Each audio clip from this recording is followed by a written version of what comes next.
Hello there, Capricorns. I hope you all are doing well. I feel like for many of you, releasing old demons, releasing old karma, and walking into a new phase in your life, starting something over, starting something new. I feel like those energies are very indicative in this card, okay? So, it's going to be a really, really good month, and I feel like you're getting some type of revelation. You're getting some type of you can call it psychic hits, if you will. What I feel is like revelations, premonition, or even a holistic understanding of a situation and knowing how it has affected you in the past so that you can vow to yourself to not let it affect you in the future. So I feel like this spread is bringing about a breath of fresh air for many, many, many of you, okay? When I was shuffling out this card, this spread, what I saw was, I saw like a scarecrow. I saw a scarecrow. So there's this road, right? And there's this big mansion. It's like a white marbled mansion, really beautiful place. And then this scarecrow, he's got like a little bag on a stick, very similar to this. And he's walking away from the mansion towards the road. He's got like a smile on his face. And you can see his clothes are in tather. He's got pieces of hay.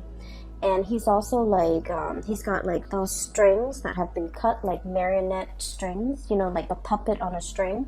But they've been cut, which allows him to kind of move away from the mansion where he's been sequestering himself, or he was either forced to work for somebody under somebody else's mandates. And he felt like he didn't have a sense of agency. But now that those strings are all cut, he's starting on a new path in his life where he has like total freedom to, you know, exercise his free will to do whatever he wants, and he has like total control and that sense of agency about his future. Okay, so I feel like it's a very powerful moment and imagery, mainly because it signals, you know how you guys, your card is the devil, right? And the devil is being tied to situations, being stuck in a prison of our own making, or being stuck in a situation where we can't really see the way out. However, this is like running counter to that, because it indicates you're finally free from a burdensome situation. You're finally walking down a new path, and you're finally happy. Like, I'm very drawn to that smile on his face as he's going about his own way and, you know, feeling that sense of freedom for the very first time. The key words I'm getting from that imagery is like indenture servitude. I'm getting as well, you know, revelation. I'm getting as well freedom overall. And I'm drawn to use imagery and even words that are indicative of a situation that could be, it might seem a little bit archaic, these terms, but I feel like, you know, they're coming up for a reason, so I'm going to use them. I feel like there's a regime change, okay? Moving from one very, very oppressive regime, or like getting out from under a very oppressive situation, and then charting a new territory. And the reason why I say this is we have here the Hierophant. This is like a situation where somebody has to give a part of their harvest, a part of themselves, a part of whatever money they make, paying tribute to somebody who has that sense of entitlement. Like, you know, they're either ruling over you, and they're like, okay, you have to do it this way and only exactly this way. Or you have to, you know, on a monthly basis or on a yearly basis, pay your tribute to another person. And that was just the way things were. That was like the rule of the land, or that was like the law of the land. And no one dared to question it, okay? So like somebody is taking, I feel like, either your energy, your financial resources, and you felt like this was the only way to do things, okay? You never question the established order. The Hierophant is greatly about institutions, long-standing institutions that have been in place for a very, very long time. They're very rigid, very resistant to change, and because they've been around for so long, they might not be relevant in present time, but people don't question it because it's thought of as, this is the way things are, and this is the way we've been doing them for hundreds and hundreds of years, and this is the way things are going to be. So no one dare to really question it, okay? But it creates, I feel, a very oppressive atmosphere, and it creates almost like an unfair sense of balance when it comes to I almost feel like the poor giving to the rich, and I almost feel like, whoever's on top is exploiting the situation and exploiting the fact that others have to pay homage or have to pay tribute out of their own pockets in order to gratify somebody else on top. And so it creates a situation where things are very, very unbalanced. And if we're not talking about this in terms of, financial resources, we're talking about energy. We're talking about, spiritually, you're very drained, okay? This was a very oppressive system. Whoever is writing you, whoever is like ordering you around, or I also feel like whoever has been, I'm sensing, you're working under even. And then I'm also sensing as well family obligations, okay? I'm also sensing like expectations from people just because by virtue of being your family, they feel like they have the right to, dip into your financial resources. So I definitely feel in a way you guys might have been subsidizing a situation that really drained you financially, emotionally, spiritually. You were not happy. You were not happy. And you were trying to find a way out, okay? How do I maintain this? So if we're looking at, this is the Four of Pentacles. If we're looking at it in the traditional Rider-Waite deck, it's the guy holding the pentacles, one on his head, two on the floor, and then two on his hands, right? He's grasping and trying to protect everything that is his. And he's looking at this mountain, and he's like, I want to get on top of that mountain, but at the same time, I want to carry all of these resources with me. I want to carry all of these things that matter to me with me. How do I do that without, how do I successfully do that? Because if you look at all of that overgrowth, right, and if you're trekking through the forest trying to get to the mountaintop, you're going to need your hands and your feet to be free so that you can pull yourself up if you happen to fall, so that you can grasp at branches and trees to kind of like help you hoist yourself up to that top of the mountain. And you're not able to do that because you're holding on to earthly things. And I feel like this is a situation you've been pondering for quite some time. I want to get on top of the mountain, and what is really holding me back? What is really preventing me from making that move? What is really, stopping me from taking that first step? So you've been thinking about this for a long while, trying to trek to the mountain, but you're not really making any strides. And I feel like what's preventing you, or what's really hindering your path, was this. This is the Nine of Swords, okay? This is sleepless nights. Getting nightmares, overthinking, overanalyzing situations, but I also think of this card as like constantly thinking about worst case scenario, dwelling on the negatives, and the negative thought patterns. A lot of the times they turn into self-fulfilling prophecy. Okay, so it's sort of like you're in your head thinking about, how do I successfully get on top of that mountain? And rather than thinking about and focusing on logically, step 1, I need to do this. Step 2, I need to do that. And step 3, I need to, formulate some type of plan. And I feel like for many of you, this process, this is like a lot of thoughts, okay? Each sword stands for like a mental thought. And I feel like for many of you, you've been mired in this situation where your demons are getting the best of you. You're thinking about problems rather than separating. Each problem exists in its own little bubble. But rather than thinking, some of these problems are outside of my control, some of them are not, and the ones that are not outside of my control, I really should focus on that. I feel like you're conflating, or you're mixing and mixing all these problems together, and they become this really embedded, right? This sense of embeddedness, all stuck together, all causing you a lot of anxiety, all seem very, very daunting. It's like, how do I get to the top of the mountain when I'm only at the base? And so as soon as you feel inspired, you're like, I'm gonna do it today. Something happens to hold you back. And a lot of it is these, self-limiting thoughts and beliefs and thought patterns. And I feel like you are making mountains out of molehills. You're making a situation a lot more daunting than it has to be, mainly because you're not looking at problems in isolation. And what I mean by that is, let's say, first of all, you have a big plan that you want to get off the ground, right? The first thing that people logically that we should do is think about how much overhead costs or how much cost, is associated with this. So that means you might need to do some preliminary research to figure out what your budget is and how much this project is going to cost, okay? And then you're going to go out and kind of crowdsource, brainstorm from other people and figure out, hearing from experts or getting advice, to get a price range of how much this is going to cost, who I should talk to get this off the ground. So each of those steps need to exist in isolation. And I feel like you're jumping the gun.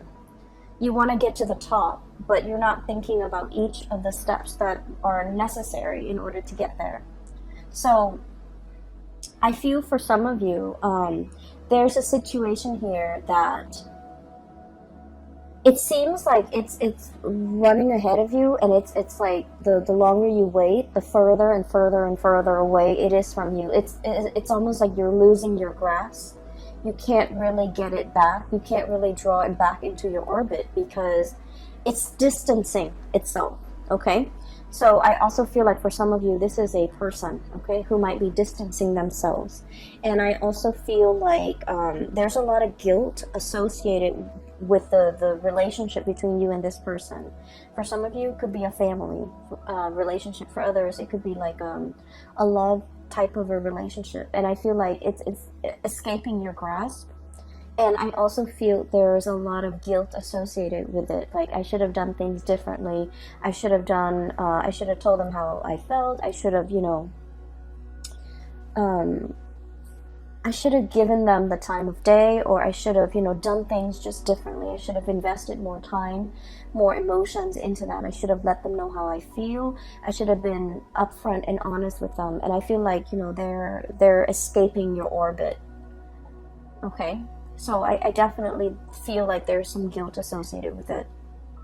Going back to your main storyline, what I do sense here is there is a huge, this is like impetus, this is drive, ambition, okay? We have here the King of Wands, and this usually indicates somebody who's like in charge of their domain. He's scanning the horizon, looking out at the abundance that he has created for not only his empire, for himself, but for all the people that he rules, okay? This is someone who's very, very responsible. The way I'm reading this energy is that you're in a great, powerful position of leadership, okay? You care about the people that have been very loyal to you. You care about their well-being. And I feel like it's almost like ruling with a very benevolent hand, okay? Understanding that I'm not going to exploit this power differential. If you do well, I do well, and our kingdom is going to do well. So understanding that even if others pay tribute to you, you can't exploit that relationship. You can't exploit the power differential to keep them oppressed. You have to kind of like take care of the people that are under you. And I feel like many of you, you're coming into a profound sense of, it's like understanding how power needs to be controlled. There was a situation here where someone in a position of power was very tyrannical, controlling, and exploited that power of position. And we're shifting away from that into a new way of doing, like a paradigm shift, where someone in a position of power is very benevolent, okay? They can be hard if they want to, because the King of Wands is very much authoritative, okay? But this person is also very paternal. They take care of people. They're very loyal to their subjects, and because of that, they garner a lot of respect and trust from their subjects. They're seen as someone who is not afraid to get their hands dirty if push comes to shove. And they're seen as someone who, is constantly very vigilant, sees all, resolves problems, and really, really care about the well-being of other people. So I feel like you're understanding how power is to be used rather than abused.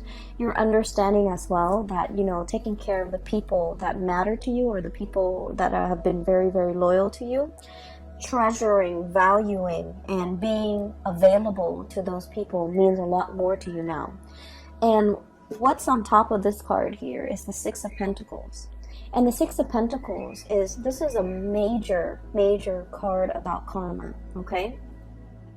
This is a situation where the poor is paying tribute to the rich to the point where they're financially, emotionally depleted, okay? Giving to a situation where you're no longer taking care of yourself. You're just going to work. You're just getting through life in order to have the resources to pay that tribute. And now we're coming into this sense of like total rebalancing of karma, the karmic scale. Things being done the right way, okay? This is like giving back to the community, giving back to others, giving to others who are less fortunate. And this is also, it comes with a paradigm shift where we're understanding the importance and the necessity of, being a benevolent ruler. You can still rule with an iron fist, but you can still be loving and warm and gentle and benevolent. And you can also, give back to the people, especially that really need it. For many of you, I'm seeing major career changes here. Some of you might be in that corporate environment and you're just like, no, this is too taxing, too stale. I'm already at the top and I don't like the vibe. I don't like the atmosphere. I don't like the environment where it's like a social, like the climbing that corporate ladder, getting yourself to the top, and once you've made it to the top and you have this bird's eye view and you're just like, this is not really jiving with me, this is not where I want to be, and this is not something that I want to do long term. And so I'm seeing a major career path, a major shift where you are possibly working more at the grassroots level and thinking about what you need to do long term and what you need to kind of what you need ultimately to be happy. And so I'm seeing some of you thinking about a major change in your career, a major shift of focus when it comes to like how do you yield power, how a good leader is supposed to rule, how to be a good supervisor, how to be a good leader, how to, inspire others rather than like oppress others. Okay, so this is really cool. Capricorns are oftentimes like seen as people who are like very like career ladder oriented, and they're seen as people who will throw other people under the bus. And I've heard this, okay, and this is not something that I believe about you guys, Capricorn, but I feel like in the spirit of, ambition, like in the pursuit for power and wealth and prestige, we're all capable of throwing another under the bus in order to get what we want. And I feel like, being that goat on the crevices of mountains, and you never falter. You jump from one small crevice to the next and you always land on your feet, and you know how to do it well, and you know how to do it very, very stealthily and very successfully. But I feel like once you get to the top of the mountain, you're just like, oh, that's it, I'm already here, and you're looking for the next mountain to conquer. And I feel like there needs to be a little bit of a paradigm shift regarding, what is the ultimate end goal? Is it just to prove to myself that I can conquer mountain after mountain? Or is it, or should there be more of a humanitarian slant to the work that I'm doing? Trying to help others, trying to, once you're on top of that mountain, I feel like you're in the best position to tell other people what the view from that mountain looks like, okay? And you're able to tell others, I've been there and here's what I learned. And here is how you can, get there because I've been there. And here are the things that you should avoid. And I know this because I'm speaking from personal experience. So I feel like you have a wealth of experience and knowledge because you have already been there and done that. But for some reason in the past, you might not have shared this technique with other people. So we're moving into this month where you are becoming a lot more generous, where you are sharing your hard-earned lessons. You're sharing it with other people to save them from having to do the legwork, to save them from having to reinvent the wheel. And I feel like in the past you might have shared it, but in a very Capricornian, like a man of few words type of way. You should do it like this. But I feel like you have to soften that approach a little bit and tell others, hey, I'm telling you to do this because I've done it, okay? I've been there. I've done everything that you have done. And it didn't really work out. And here are the reasons why. And I've done it this other way and it worked out in half the time. And so framing it like that to allow others to understand that you're not just speaking from, you're not just talking to talk. You're talking with skills and expertise and years of experience backing up everything that you say. And I feel like that's going to save somebody, a lot of legwork. They don't have to reinvent the wheels. They can work off of what you're working off of, okay? I do feel for many of you, there is a situation here in your life, a very long-standing relationship that might have gone a little bit sour, okay? And we have a situation here where there was a vow, there was a promise, okay? And the promise was kind of like to death do us part, okay? The promise was for partnership, longevity. For some of you, this could be somebody that you have known for a really long time. They know your family. You've took them around to introduce them to your family. They've taken you around to introduce you to their family, vice versa. This is a partnership where two people might have known each other since childhood. There is a tremendous degree of like trust, okay? You know this person inside and out, and you trust this person wholeheartedly. They likewise know you inside and out. And then I also feel like there's a immense sense of like trust, love, respect, and the whole 9 yards, like that whole ball of it's like all the reasons that you have for caring about this person, for trusting them, everything is so like embedded, okay? Like the shared experience, the shared ambition, the shared dreams. Like the two of you feel almost as if you have been through so much together. There might have been a recent breach in trust. There might have been a situation where I feel, Capricorn, somebody is either living with a lot of guilt. It could be you, it could be them, over something that was done, okay? And I feel like it's sort of like, there are so many reasons why the other person trusts you and you trust the other person. But at the same time, one unexpected move, one action that is done out of character can really make you or the other person distrust the future, the viability, and the continuity of this friendship, this business relationship, or this relationship. So I feel almost like there was something that was done in poor taste, in poor judgment, and it left like a bitter taste in somebody's mouth, okay? And things can never go back to the way they were.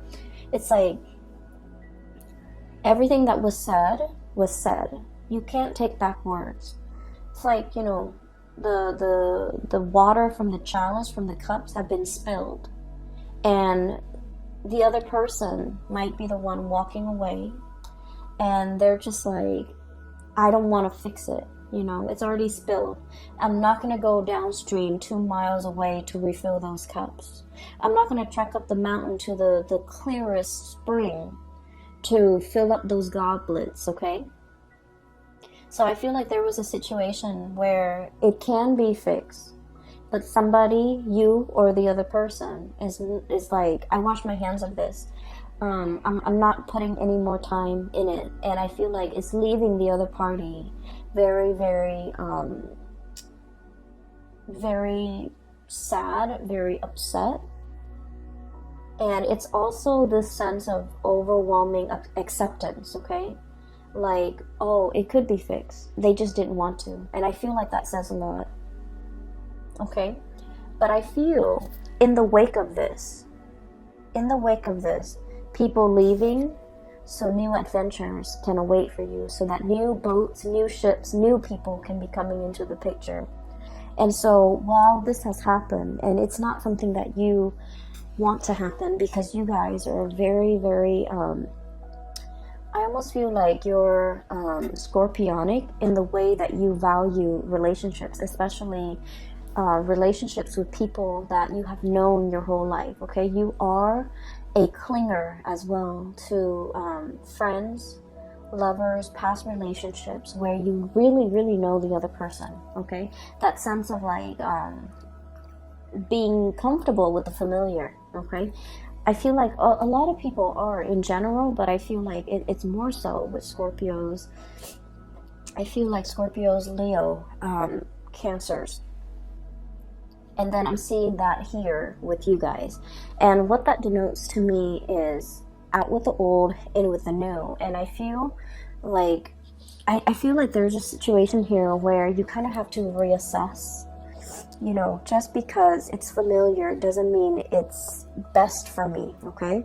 Because there are whole lands to conquer. There are whole territories and new areas that I can, you know, explore. And so wanting to, I feel like, lay the past to rest and just starting your life over, I feel like that's going to be tremendously it's going to bring a lot more prosperity for you. So you end up with the two best cards in the deck, okay? We have the Fool. And the Fool, this is the imagery that came up earlier, and it basically denotes, you know, no longer being tied to something, no longer being bound in a situation that's not good for us, and embarking on a new journey towards something new. And I feel for many of you, I'm seeing that white marbled mansion, and the marionette or the scarecrow is walking away from it. So I feel like there was a situation where it was comfortable, it was cushy, it might have even been safe, you know, a marbled house. People can shoot, people can throw stones, but you're locked inside that marbled mansion, and there's enough space to roam. But the marble mansion can also be like an imagery of like that ivory tower, somebody who like learns things in a very intellectual way, but they were never given an opportunity to really put theory into practice. And I feel like you're finally breaking free from that ivory tower or that ivory marble mansion. You're no longer living in that sense of like comfort and familiarity. You are exploring, branching out, putting out fires. I feel, you know, there's that volcano in the background. So it denotes to me like being in a situation where you are putting out fires. You're onto more exciting things, and you're taking everything that you have learned from the past, and I feel you're in a position where you're teaching people. You're telling people, here's what I did. It happened to me once. Here's what I did and how I got out of it. And I also feel drawing from past experiences, rewarding those who have been very, very loyal to you, and being available for people that are available to you, that make time for you, that have been really good to you. And then I'm sensing as well, you know, I'm getting a lot of ancestral karma coming through, okay? And I feel like, you know, spiritual guidance, especially from grandparents that have passed on, I feel like there might have been a situation here where it's almost like being in a house, like being in an environment where, you know, your grandparents lived in this small town, right? And this is just an example, but I'm feeling it very strongly. Grandparents lived in this small town, gave birth to mom and dad. Mom and dad met and also stayed in that small town. you were born, you also stayed in that small town, and then you start to sense this, you feel this overwhelming sense of like, there isn't enough here for me. I'm a big fish in a small sea. I need to develop to the best of my capabilities, and there isn't enough here for me. And then I'm also sensing as well, if you're in that situation, you're in a very good place, because now you have new energy, exploration, okay? Doing something different, not knowing the destination, but knowing that I'm leaving the past behind because it's not enough for me, okay? And then I'm also sensing for some of you, being in a situation where you've had to help out parents, okay? It's almost like ancestral karma, right? And here's what I'm sensing. Oh, Capricorns. So here's what I'm sensing. It's like mom and dad might not have made the best choices. We all make choices based on what we're given, based on our environment, based on our education level, based on our own sense of awareness. So this is not to knock the decisions other people make, but I also feel like, they might have been in a situation where it was survival, okay? So they did the minimum, the bare, like taking care of the bare necessities. And so growing up, you felt like you lacked that guidance, you lacked that mentorship, you lacked that, you lacked somebody holding your hand and telling you, hey, don't do that, you should do this instead, because this is going to get you where you need to be, okay? And I'm seeing, people like, whose parents were, for example, college educated, they can walk their children through the college process. So for example, you have to take the ACT, you have to take the SATs, you have to do that by your junior year, so that by your senior year, you have to load up on all these college prep classes, so that colleges will look more favorably upon you, and you have to do extracurricular activities. You should also enroll in, extracurricular activities outside of class. So like that guidance, I feel like some of you guys didn't have that. And by the sweat of your brows, the calluses on your fingers, you've had to go about it on your own. You didn't have the guidance. You didn't have the hand-holding. And so you were in survival mode. You fought your way, and you've had to do it on your own. And I feel like along the way, it's made you really strong, but I feel it might have made you a little bit callous, okay? Kind of like, oh, well, I did this, so everyone needs to be able to do it too, right?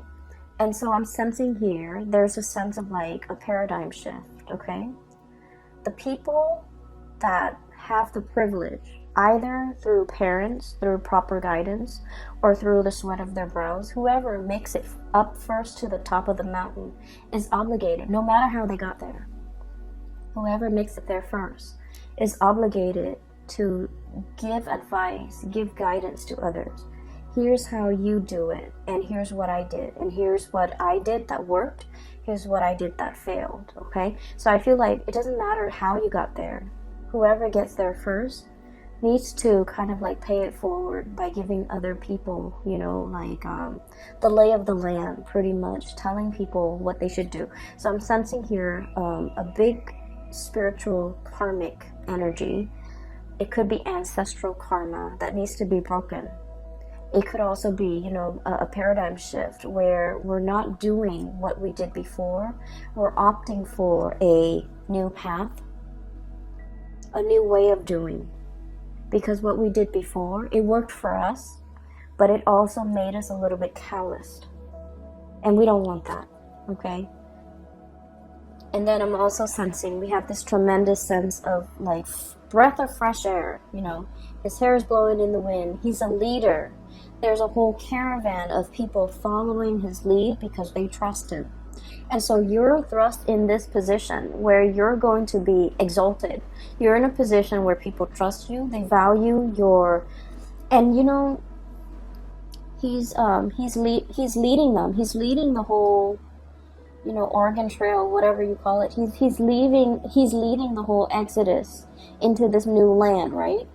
But look at the way he's dressed. He's not like a king, he's not a ruler, he's not a tyrant, he's not like an emperor. He's dressed like the regular layperson. And there's a sense of humility associated with it, okay? It's like being one with the people in order for them to accept you.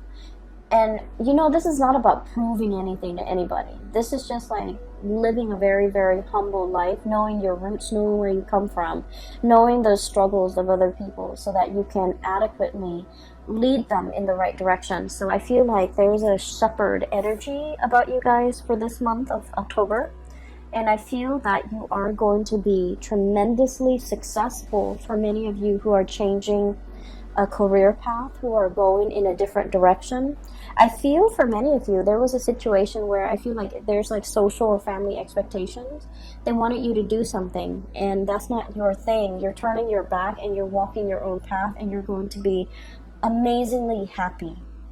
And then I'm also sensing as well, you know, there definitely is a relationship here that needs to be kind of like laid to rest, okay? Too much has been said. And I definitely feel maybe it's the other party. I don't want to work on this anymore. I'm not going to go, you know, downstream to fetch the water to fill those cups. Okay? Or I'm not going to go up the mountain to that crystal spring to fill the chalices. I'm just not going to do that. And so everyone has their own free will, and we can't really, you know, infringe upon other people's free will. If that's their decision, if they've already made it clear, I feel like you have to kind of like live in the moment and just realize that in the past they made these promises, but now they're reneging on the promises, and you just have to kind of like accept it at face value. That's what I'm sensing here for you, okay? So Capricorns, I'm so glad to get in touch with you again, and I hope you guys are doing well. The Saturn experience, you are in the thick of it, and I feel like a lot of it has to do with releasing, okay? So Saturn is a karmic teacher. It taught us, well, it has taught you guys, but it's supposed to teach us during the Saturn transit. It's supposed to teach us areas that we need to grow in, areas that we need to mature in. And it's also like a situation where responsibilities seem like they're piling on top of you, right? Financial drains for some of you, responsibilities. And we have to be strategic about who we give our time and resources and energies to, because ultimately Saturn teaches us that it teaches us our limitations. It teaches us that we are only humans. It teaches us that, you know, no matter what position we're in, we're made of flesh and blood. We can't stretch ourselves too thin. We can't pretend like we're God. We have to, you know, get back to our roots, get back to ourselves, and operate from that space of humility, okay? Because it restricts, right? It breaks us down to our pure human essence to realize that, you know, I might have the fancy car and the marble mansion, but deep down I'm still human. If I drive that car too fast and I crash into a tree, I'm going to die, right? And then it also teaches us too that, you know, I might have like $5 in the bank, and I might have like, you know, a decrepit home, but deep down I'm human. I still have my dignity, so I'm going to walk with my head up high. So it breaks down these false